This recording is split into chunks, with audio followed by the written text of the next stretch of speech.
지휘자님을 위해서도 기도해 주시고 또 찬양 받으신 하나님께 우리 영광의 박수 올려드리겠습니다. 세상을 살다 보면은 우리 앞에 커다란 이렇게 벽들이 이렇게 벽체가 서 있는 것처럼 느낄 때가 많이 있습니다. 세상에 있는 그 벽이 너무 높아서 그 벽을 내가 넘어갈 수 있을까? 정말로 그 벽을 내가 어떻게 돌파하지? 라고 고민하며 사는 경우가 굉장히 많이 있죠. 그런 벽들을 우리는 이렇게 말합니다. 넘사벽. 예, 무슨 뜻인지 아시죠? 넘을 수 없는 4차원의 벽. 예. 내 힘과 내 능력, 어떤 내 환경으로는 넘어갈 수 없는 벽, 그걸 넘사벽이라고 이야기합니다. 그런 환경들이 우리 가운데 펼쳐져 있거나 여전히 펼쳐져 있거나 아니면 그 환경을 만나신 분도 있고 또 그 환경을 뛰어넘기 위해서 애쓰시는 분들도 있을 줄로 압니다. 민수기 13장에 보면은 정탐꾼들이 하나님께서 주신 땅, 그 가나안 땅을 이렇게 정탐하게 됩니다. 그 정탐을 하다 보니까 그 땅이 너무 좋은 거예요. 정말로 젖과 꿀이 흐르는 땅이고 그 땅의 포도송이가 정말 알차고 이렇게 튼실하고 그래서 그 소산물을 가지고 이제 보고하러 옵니다. 모세에게 보고하러 오죠. 근데 보고하러 와서는 정말로 하나님께 주신 그 땅은 우리가 정탐한 결과 너무나 풍족하고 너무나 좋고 정말로 그 땅에 가서 살면은 정말 더할 나위 없겠다. 그런데 다만 그 땅의 성읍들은 크고 그 땅의 사람들은 네피림같이 커서 우리가 그 사람들을 정복할 수는 없겠다. 왜냐하면 그들이 보기에 우리는 메뚜기 같고 우리 자신도 메뚜기같이 생겼으니 우리는 그 땅에 들어갈 수 없다라고 10명은 모세에게 보고를 합니다. 여호수아와 갈렙은 그 반대 의견을 내는 거죠. 아니다. 하나님이 주신 땅이기 때문에 우리가 가서 우리가 정복하면 된다. 이렇게 보고를 합니다. 결국은 그 10명의 정탐꾼의 하나님에 대한 불신앙으로 인해서 이스라엘 백성, 출애굽한 이스라엘 백성의 1세대들 여호수아와 갈렙을 제외한 그 한 사람도 가나안 땅에 들어가지 못하게 됩니다. 그리고 40년의 시간이 흐르고 이제 시팀 앞에 이제 요단강 앞 시팀 앞에 요단강 동쪽편에 이제 서서 있을 때 하나님께서 이제는 너희들이 가나안 땅에 들어가라라고 명령하십니다. 그래서 여호수아가 정탐꾼 2명을 여리고성에 앞서 보냅니다. 앞서 보내서 여리고성을 정탐하다 보니까 이미 그 땅을 하나님께서 이미 다 준비 작업을 해 놓으신 거예요. 라합을 통해서 들은 말을 이제 여호수아에게 돌아와서 보고를 합니다. 하나님께서 행하신 일들을 그들이 듣고 그들의 정신이 혼미해지고 그들의 간담이 다 녹았다고 이야기를 합니다. 그래서 우리가 들어가서 그 땅을 차지하고 그 땅에 깃발만 꼽으면 우리 땅이 됩니다. 라고 이렇게 고백을 하는 것이죠. 하늘과 땅의 하나님이 그들 가운데 보여졌고 들려졌기 때문에 우리는 가서 정복만 하면 됩니다. 이렇게 이야기를 합니다. 이 두 가지 정탐꾼의 이야기를 우리는 듣게 됩니다. 그리고 여전히 그 땅은 가나안 땅인 것이죠. 가나안 땅이라는 것은 우리가 현재 물리적으로 그 땅에 우리가 들어갈 가나안 땅이 보이지는 않습니다. 그러나 이 가나안 땅은 하나님께서 우리 각 사람에게 예비하신 땅, 또한 준비한 땅, 또 어떻게 보면 우리 인생의 목적지가 될 수도 있겠지요. 그래서 누구나 예비하시고 준비하신 가나안 땅이 있는 것이죠. 근데 그 땅에 보는 견해는 바로 10명의 정탐꾼처럼 볼 수도 있는 것이고 또 이미 시딤에서 들어간 2명의 정탐꾼이 본 것처럼 이미 그 땅 우리가 하나님께 준비하신 예비하신 그 땅이 하나님께서 정신을 혼미하게 하고 그들의 간담을 다 녹이게 했기 때문에 우리는 정복하기만 됩니다라고 보는 그런 눈이 있을 수 있습니다. 우리는 세상을 이렇게 두 가지로 볼 수 있습니다. 넘사벽인 세상을 정탐꾼처럼 우리 스스로 메뚜기처럼 보는 경우가 있고 아니면은 이미 하나님께서 주신 땅이기에 가서 정복하고 그 땅의 풍요를 누리며 살 수 있다라고 보는 시선이 있다는 것이죠. 여러분은 어떤 시선으로 보고 계십니까? 여러분에게 주신 가나안 땅을 내 스스로 넘을 수 없기 때문에 메뚜기 같은 존재로 보고 계신지요? 아니면 이미 하나님께서 그 땅을 다 예비하시고 준비하시기 때문에 그 땅을 취하고 그 땅의 풍요로운 소산을 누리며 사는 땅으로 보고 계신지요? 하나님께서는 그 땅을 우리에게 주셨고 그 땅이 우리 거라고 분명하게 선포하고 계시고 있습니다. 왜냐하면 그 하나님이 누구신지를 세대와 세대와 세대를 거쳐서 끊임없이 기억되기를 원하시기 때문인 것이죠. 여호수아서 4장 24절을 한번 세번역 버전으로 한번 같이 보도록 하겠습니다. 한번 같이 읽겠습니다. 그렇게 하신 것은 땅의 모든 백성이 주님의 능력이 얼마나 강하신가를 알도록 하고 우리가 영원토록 주 우리의 하나님을 경외하도록 하려는 것이다. 아멘. 예. 이스라엘 백성들을 요단을 건너서 가나안 땅에 들어가게 하시고 그 땅을 하나님께 주신 것은 그 하나님이 누구신지, 주님의 능력이 얼마나 위대하고 크신지 모든 사람들, 이 땅의 모든 사람들이 알고 그 하나님만을 경외하도록 하기 위해서 하나님이 하신 일이라는 것입니다. 따라서 우리가 이 땅을 살아갈 때 그 하나님을 경외하도록 하나님이 우리를 부르셨고 또 그 땅을 주신 줄로 믿습니다. 하나님이 예비하신 땅은 이미 우리에게 주님께서 승리로 주어 주신 것이죠. 신약 요한일서 5장 4절에 이렇게 기록되고 있습니다. 같이 읽을까요? 무릇 하나님께로부터 난 자마다 세상을 이기느니라. 세상을 이기는 승리는 이것이니 우리의 믿음이니라. 예. 하나님께로부터 난 자마다 세상을 이겼다고 말씀하고 있고 승리는 이것이니 바로 믿음이라고 말씀하고 있는 것이죠. 우리가 이 땅을 넘어가는 것, 넘사벽 같은 세상을 넘어가고 승리할 수 있는 비결은 바로 믿음인 줄로 믿습니다.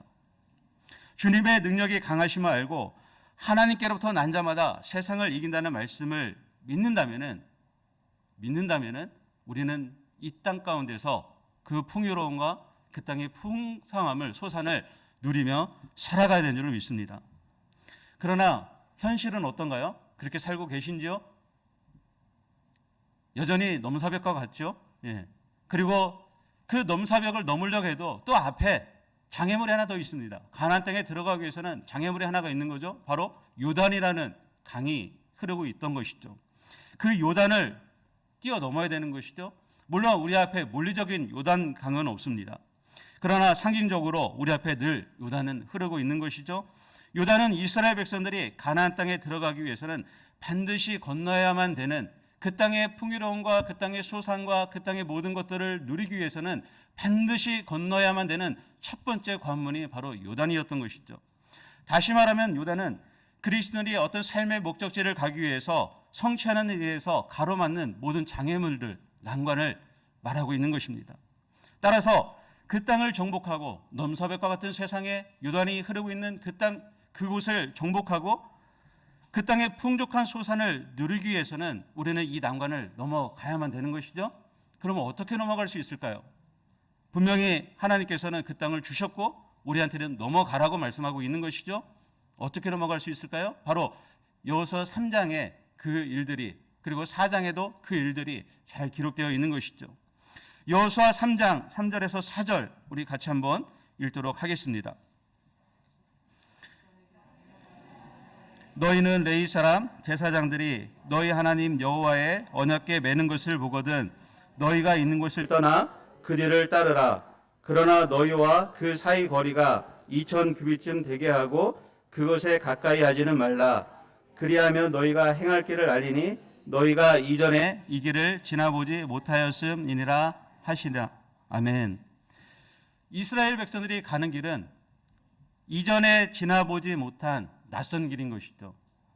한 번도 가지 못한 이방의 땅으로 가고 있는 것이죠.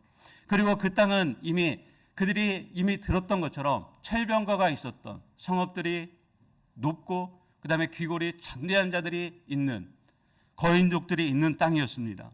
따라서 그 미지의 땅으로 가기 위해서는 누군가 안내자 역할, 인도자 역할이 필요했던 것이죠. 우리가 어떤 산에 올라갈 때, 낯선 산, 아무도 모르는 산에 올라갈 때, 처음 가는 산을 갈 때 나 혼자서 간다면은 헤맬 수밖에 없고 목적지에 올라가는 게 쉽지 않습니다. 그러나 누군가 안내자가 있다면은 그 안내자를 따라서 올라가면은 쉽게 그 길을 갈 수 있는 것이고 목적지까지 도달할 수 있게 되는 것이죠. 마찬가지로 이스라엘 백성들이 한 번도 건너가지 못한 땅이고 미지의 땅이기 때문에 하나님께서 바로 안내자 역할을 하시겠다는 것이죠. 그 안내자 역할을 하는 것이 바로 하나님의 언약궤인 것이죠. 하나님의 언약궤. 레위 제사장들이 하나님의 언약궤를 메고 이스라엘 백성들과 약 900m의 거리를 두게 됩니다. 성경을 통해 우리가 알 수 있듯이 하나님의 언약궤는 하나님의 임재의 상징인 것이죠. 언약궤가 앞으로 간다는 것은 제사장들이 하나님의 언약궤를 메고 바로 앞서서 간다는 것은 앞서서 하나님이 인도하신다는 의미인 것이죠. 하나님께서 너희들 앞에 인도할 테니 너희는 나만 믿고 따라오라는 것이죠. 그 대신 거리를 두라는 겁니다. 약 900m 정도 거리. 이 거리를 두라는 것은 너무 어렵게 생각하지 마시고 200만 명이라는 이스라엘 백성들이 모든 곳에서 언약궤를 바라보려면 거리가 있어야 하기 때문에 거리를 두라는 것입니다. 가까이 하지 않고 거리를 둘 때 어느 곳에 있든지 그 하나님의 언약궤가 어디로 가는지 어떻게 가는지 볼 수 있기 때문에 이스라엘 백성들 앞에서 바로 900m의 거리를 띄우고 바로 언약궤를 보고 따라오라고 말씀하고 있는 것이죠. 왜냐하면 너희들 초점이 다른 데 두지 말고 오직 나만 보고 따라오라는 겁니다. 다른 데 시선을 두지 말고 너희가 들어가는 그 길을 가기 위해서는 오직 나한테만 시선을 두어야 한다고 말씀하고 있는 것이죠. 선명하게 나에게만 초점을 맞춰라. 다른 곳에 시선을 두지 마라. 오직 나만 바라보고 나의 말씀을 따라서 따라와라고 바로 말씀하고 있는 것이죠.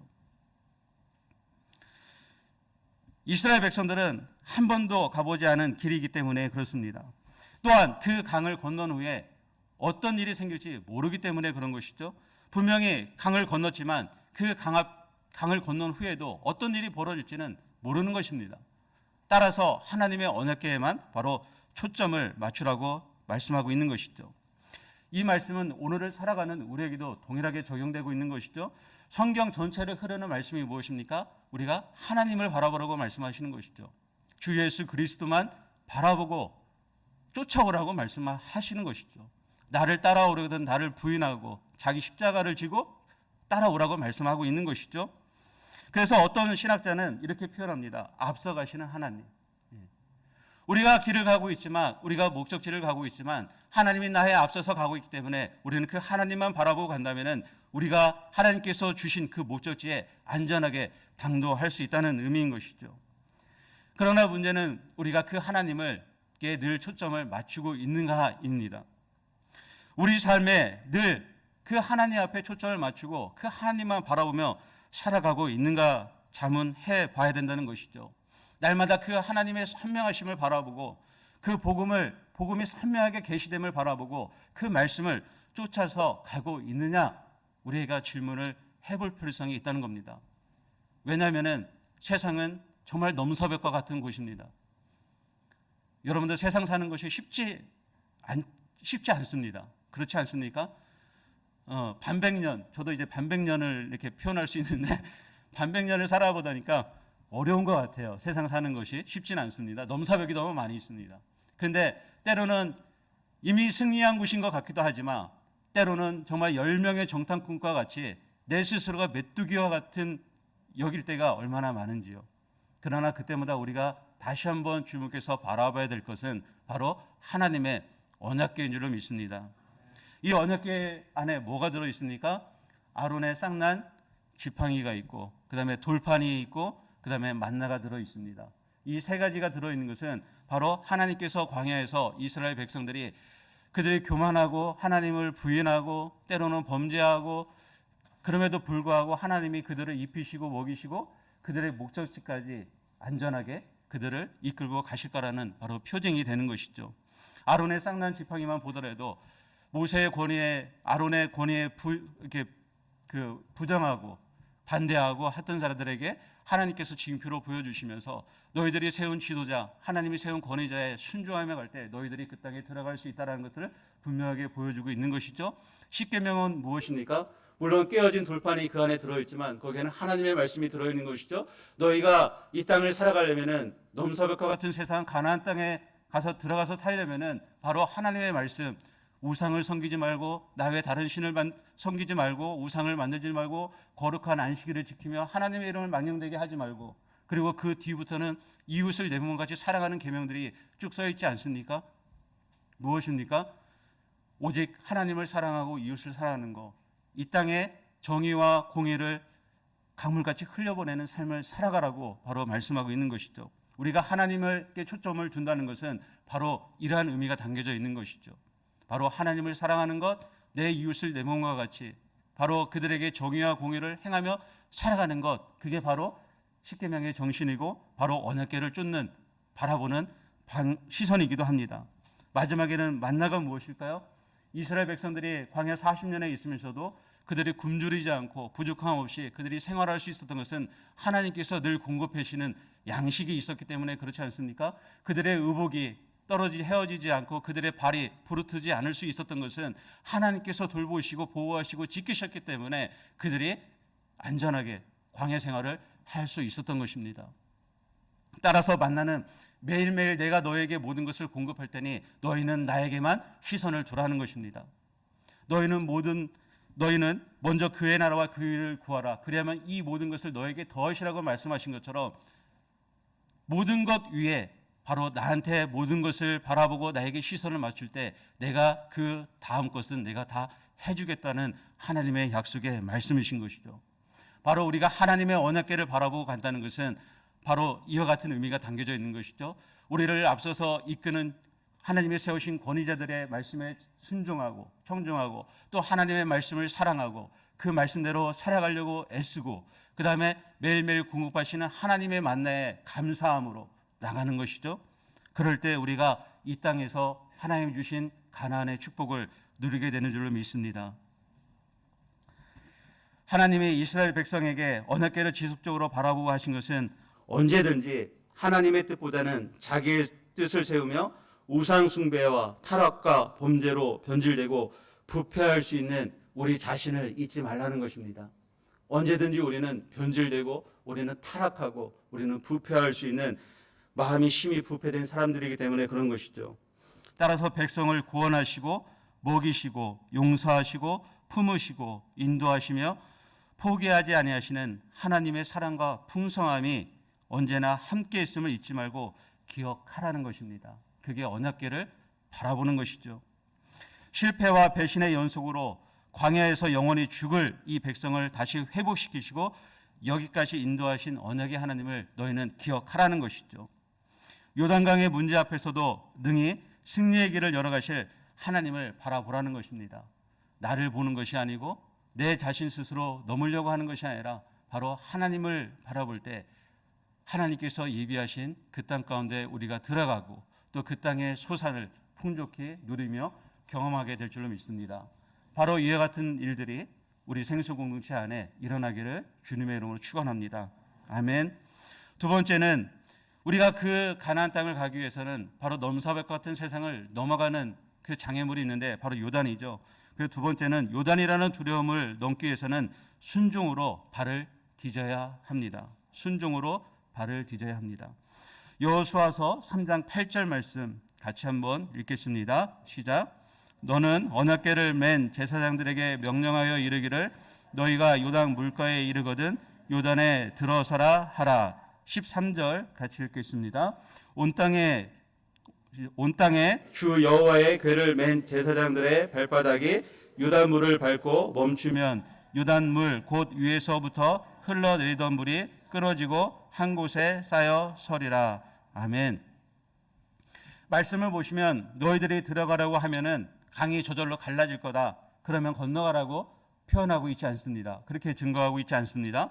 너희들이 들어가면은 강이 갈라질 테니 마른 땅이 보이면 그때 들어가라고 하나님이 말씀하지 않으신다는 것이죠. 물이 계속해서 창길하게 넘쳐나고 불어나고 있는데 하나님은 바로 언약궤를 맨 제사장들에게 물가에 발을 디디라고 명령하고 있는 것이죠. 그러면 길이 생길 것이다. 그러면 물이 말을 끊어질 것이라고 말씀하고 있는 것이죠.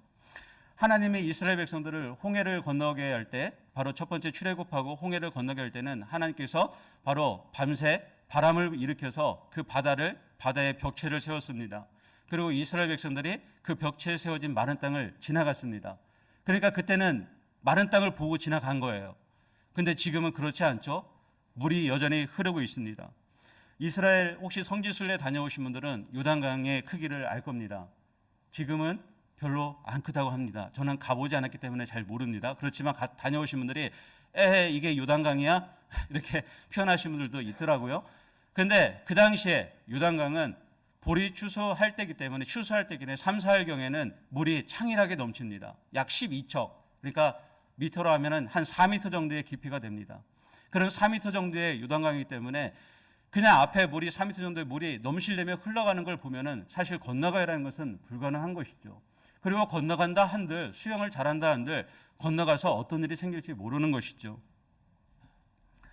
그런데 그 불어난 물로 언덕같이 넘치고 있는데 바로 하나님은 명령하고 있는 것이죠. 물이 넘실대고 창이람에도 불구하고 제사장들에게 바로 발을 물가에 대라고 디디라고 명령하고 있는 것입니다.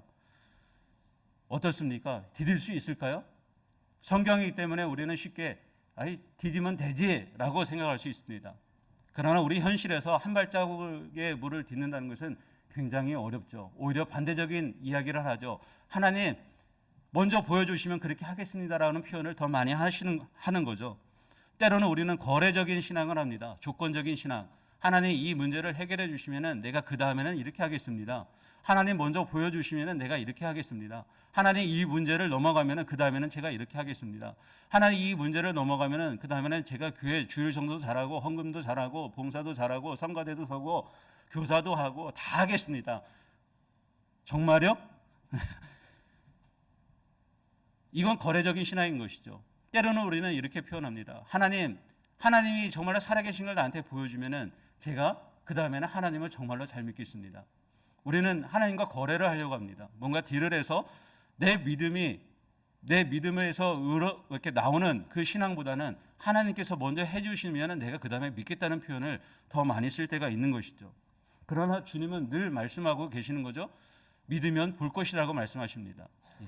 요한복음 11장에 보면은 예수님께서 베다니에 마르다와 마리다 그 나사로가 죽은 것을 알고 들으시고 바로 베다니로 가십니다. 근데 베다니에 갈 때 이미 나사로가 죽고 이렇게 무덤에 묻혀 있었죠.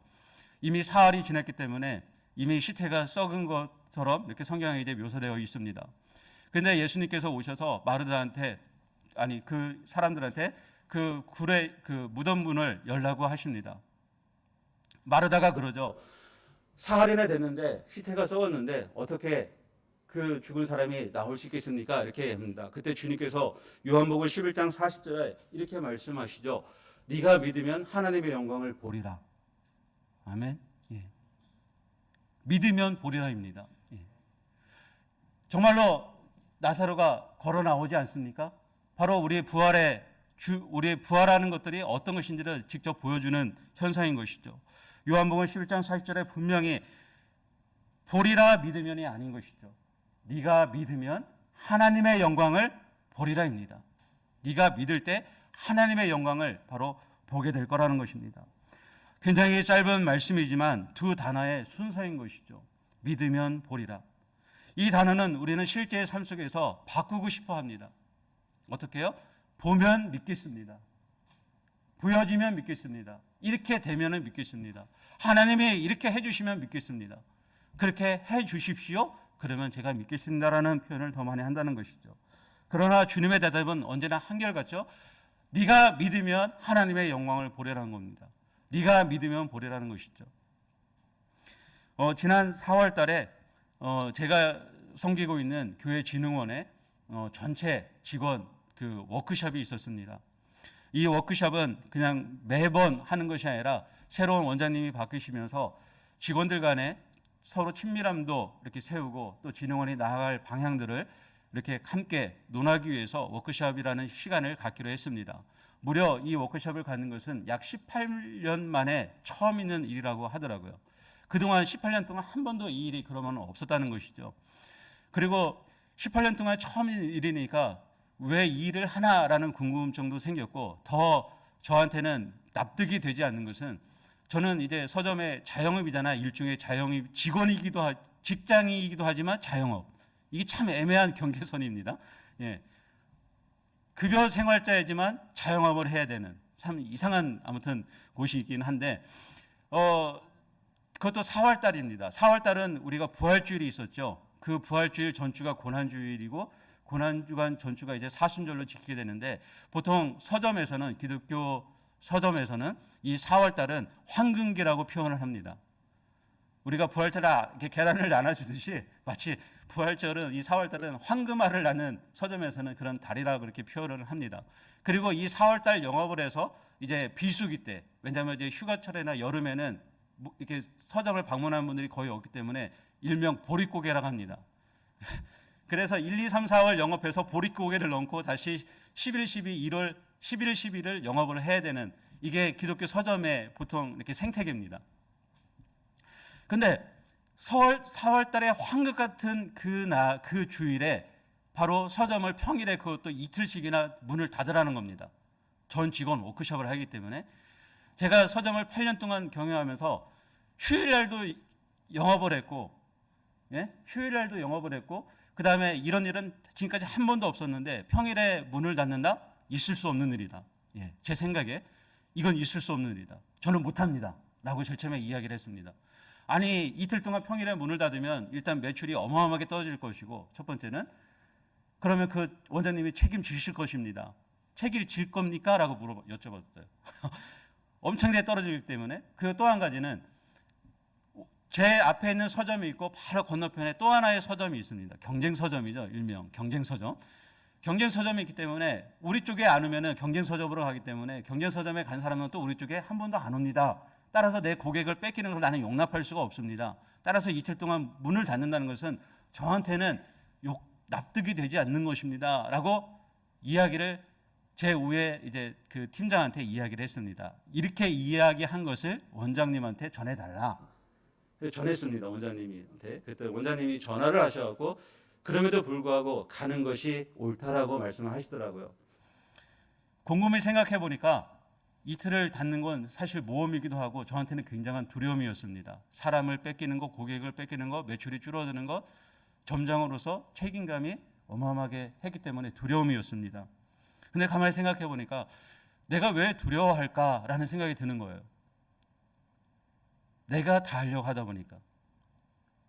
내가 이루어야 되고, 내가 넘어가야 되고, 내가 책임져야 되고, 내가 성과를 내야 되고, 모든 것이 나한테, 내 주도권이 나한테 있다 보니까. 그래서 고민하고 염려하고 내가 두려운 거예요. 맡기면 되고 내려놓으면 되는데, 그리고 하나님이 개입할 여지를 주면 되는데, 하나님이 하실 그 공간을 내어드리면 되는데, 그 모든 공간을 내가 다 꽉 쌓고 있는 거예요. 하나님 개입할 여지가 없게 하는 거예요. 내가 다 하는 거죠. 왜 그럴까요? 내가 그동안 인생의 경험의 선입견, 그 다음에 경험, 내 지식, 내 판단, 그게 하나님의 말씀보다 우선시 되니까. 내 앞에 요단에 있는 두려움에 그 물에 내 발을 선뜻 대지 못하는 거예요. 그 두려움 때문에. 그래서 그걸 깨닫고 이틀을 딱 문을 닫았습니다. 그리고 워크숍에 가서 잘 쉬고 또 잘 좋은 시간들을 보내고 방향성에 대해서 이야기하고 그래서 돌아왔습니다. 모처럼 만에 제가 4월에 벚꽃을 그렇게 활짝 핀 건 처음 본 것 같아요.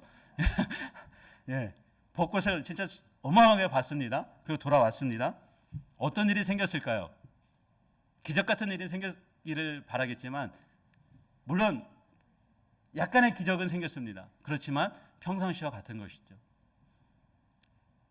그렇지만 한 가지 제 마음이 변했다는 겁니다. 어떤 마음이요? 이제는 그 두려움이 사라졌다는 것이죠. 예. 그래서 평일에도 일이 있으면 5시에도 문을 닫고 4시에도 그냥 문을 닫습니다. 놀랍지 않습니까, 여러분들? 아니, 저번에도 이제 직원들이 다 식사를 하신다고 서울에 식사하러 올라오라고 하더라고요. 그래서 저는 못 갑니다. 서울에 가려면 차비도 많이 들고 힘들어서 못 갑니다. 그러니 우리 직원들은 여기서 먹겠습니다 했어요. 그랬더니 그러면 서울은 4시부터 밥을 먹을 테니까 여기도 4시부터 문을 닫고 밥을 먹으래요. 그래서 그럼 알겠습니다. 그전 같으면은 두려움이 있기 때문에 문을 닫는 거, 4시에 문을 닫는 거 상상도 못했죠. 근데 문을 닫습니다. 그냥 닫죠 하고 닫고 오후에 그 신선한 공기와 바깥의 산들바람을 쐬면서 누리는 거죠. 가나안 땅을 누리는 거죠. 내 두려움을 내려놓고 그걸 건너서 하나님 주신 그 풍족함을 누리는 거죠. 나를 포기할 때. 요단강이라는 그 두려움. 요단강은 우리가 그 찬송가 부를 때 장례식장에서 요단강 넘어 가나안 땅 들어가잖아요.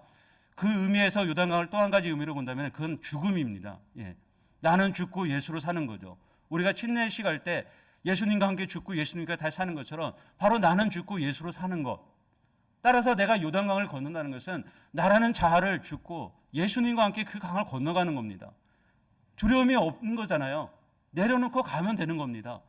때로는 나의 생각, 선입견 이것이 앞서기 전에 예수님이 일할 공간을 내어드리는 거죠. 그게 믿음인 것입니다. 그러면 주님이 하시는 거죠. 예. 물론 아무 일이 아닌 줄 알 수 있습니다. 걱정하지 마십시오. 변하지 않습니다. 예. 그냥 누리시기 바랍니다. 예. 믿음으로 건너시기 바랍니다. 아멘. 예. 두렵고 불안이 엄습할 때 순종의 믿음으로 그 강에 물에 한 발자국을 내딛으시기 바랍니다. 그것을 연습하다 보면은 어느 순간 여러분의 믿음이 성장하고 성숙하게 되는 줄 믿습니다. 그 다음부터는 더 담대함이 생기는 겁니다. 담대함이 생겨서 그 다음부터는 누가 옆에 아무리 어떤 말을 한다 할지라도 믿음으로 행하면 되지라고 자신 있게 하나님을 의지해서 고백할 수 있는 것이죠. 믿음으로 행한다는 것은 단순히 말이 아니라 그 살아계신 하나님의 존재를 믿는 것이고 그 하나님의 능력을 믿는 것이고 그 하나님의 선하심을 믿는 것이고 하나님의 신실함을 믿는 고백으로 그 하나님을 내가 믿고 행한다고 표현할 수 있는 것입니다. 그러면 다 넘어가게 되는 줄로 믿습니다. 아멘. 그러고 나서 우리가 세 번째 해야 될 일이 있습니다. 세 번째는 바로 넘사벽인 세상을 넘어갈 수 있는 신앙은 바로 기억하는 것입니다. 기억하는 것. 오늘 우리가 읽은 말씀 24절 같이 한 목소리로 함께 읽도록 하겠습니다. 시작. 이는 땅의 모든 백성에게 여호와의 손이 강하신 것을 알게 하며 너희가 너희의 하나님 여호와를 항상 경외하게 하려 하심이라 하라. 아멘. 이렇게 우리가 날마다 하나님의 임재를 경험하고 또 하나님을 경험하게 되면은 그 일들에서 우리는 증거하는 삶을 살아야 되는 것이죠. 어떤 증거입니까? 기념비를 세우며 신앙을 전수하는 것입니다. 신앙의 유산을 흘려보내는 일인 것이죠. 신앙의 흔적이 있다면 그 신앙의 흔적을 바로 보여주고 그 다음 세대에 경험시켜 줘야 되는 것이죠. 5월의 마지막 주일이 오늘인 것이죠. 5월달 어떠셨습니까? 우리는 흔히 4월달을 잔인한 달이라고 표현합니다. 그런데 5월달은 행사 때문에 정말로 바쁜 달이기도 합니다. 예. 여러 가지 행사들, 가정의 행사들 아마 여러분들도 많이 치르셨을 것입니다. 그런데 그 행사들에서 가장 중요한 것이 무엇이고 여러분들 기억나는 것이 무엇입니까? 여러분의 행사에서 5월 중에서 가장 여러분의 인상에 기억에 남는 것이 무엇입니까? 그리고 그 기억나는 것을 가장 전수해 주고 싶은 것이 과연 무엇입니까?